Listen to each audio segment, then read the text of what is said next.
Bismillah, walhamdulillah, wassalatu wassalam, Rasulullah sallallahu alayhi wasallam, as we continue on our journey to be able to understand the language of nature in order to understand the Al-Quran al-Taqweeni.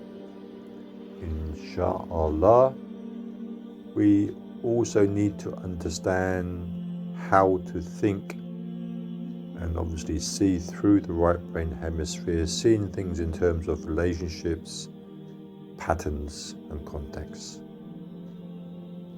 And one of the journeys is, as we go through, to be able to see and to think in terms of systems thinking, which is the terminology that we use today.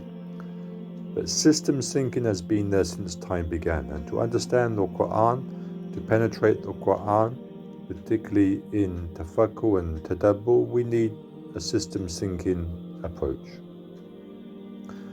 Hence we need that comprehensive conquest of the self, the comprehensive conquest of the environment, and the comprehensive conquest of the natural world. And an area that will help us understand this, and when it is important, inshallah ta'ala, in order to understand the language of nature, to understand the Al-Quran al-Taqweeni, is what is an ecosystem. An ecosystem is all of the living and the non-living things in an environment interacting together. Did you hear what I said?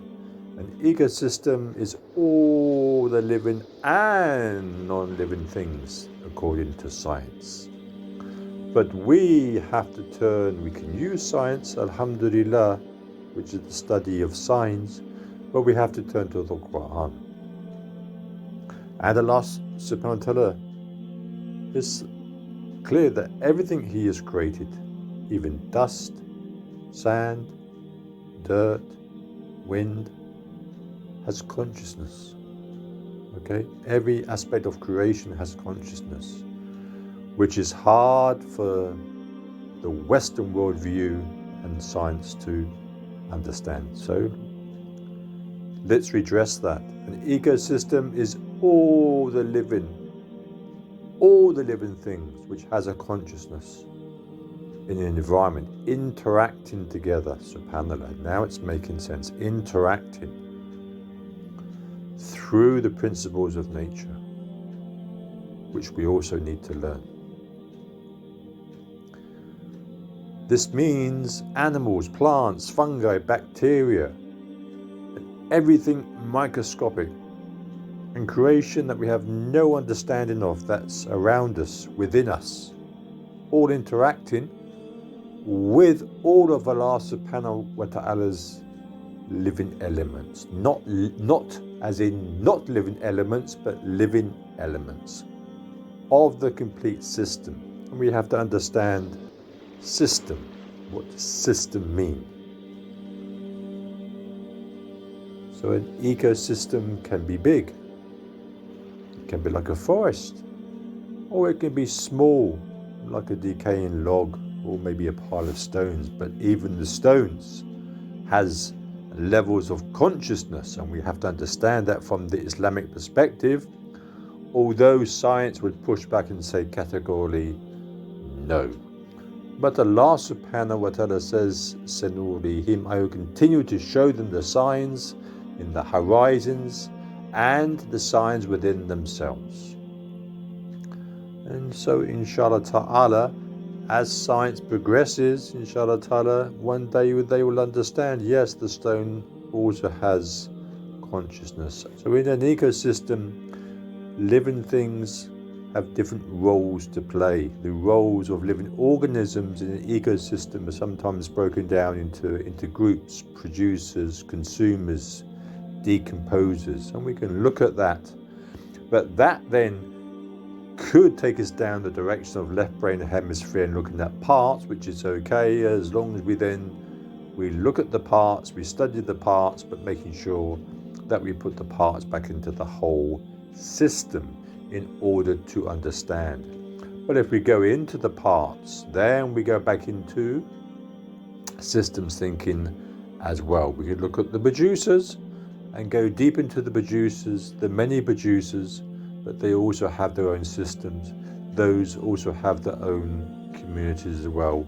And Allah subhanahu wa ta'ala mentions that. So this journey of connecting, understanding the Al-Quran al-Taqweeni, which is there in the first ayat of Surah Alaq, Iqra bismi rabbika alladhi khalaq. It's a lifetime work, and hence it's a lifetime work, and we are just students of Aalim, students of Ilm. Okay, Ilm, which is knowledge that is taking us towards Allah subhanahu wa ta'ala. Otherwise it's knowledge, and it's just like books in bags on top of a donkey, just like previous nations. So this knowledge that we keep seeking it, inshallah ta'ala, keep seeking it and keep seeking it, so we can keep adding to it and adding to it. So we're studying the Quran, the revelation, and inside the Quran is the book of nature, the Al-Quran al-Taqweeni. Iqra bismi rabbika alladhi khalaq. First of all, we have to study the book of nature. The Quran says this. Iqra bismi rabbika alladhi khalaq. Khalaq is the verb. It's a transient word, which means it needs what? It needs an object.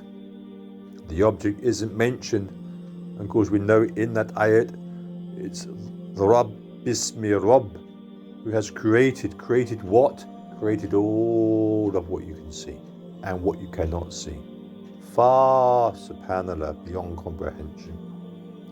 So, Iqra, read first in that first ayat of the book of nature, the universe and the natural world. Then Surah Al-Alaq then goes into the embryo. Subhanallah. Assalamu alaikum wa rahmatullahi wa barakatuh.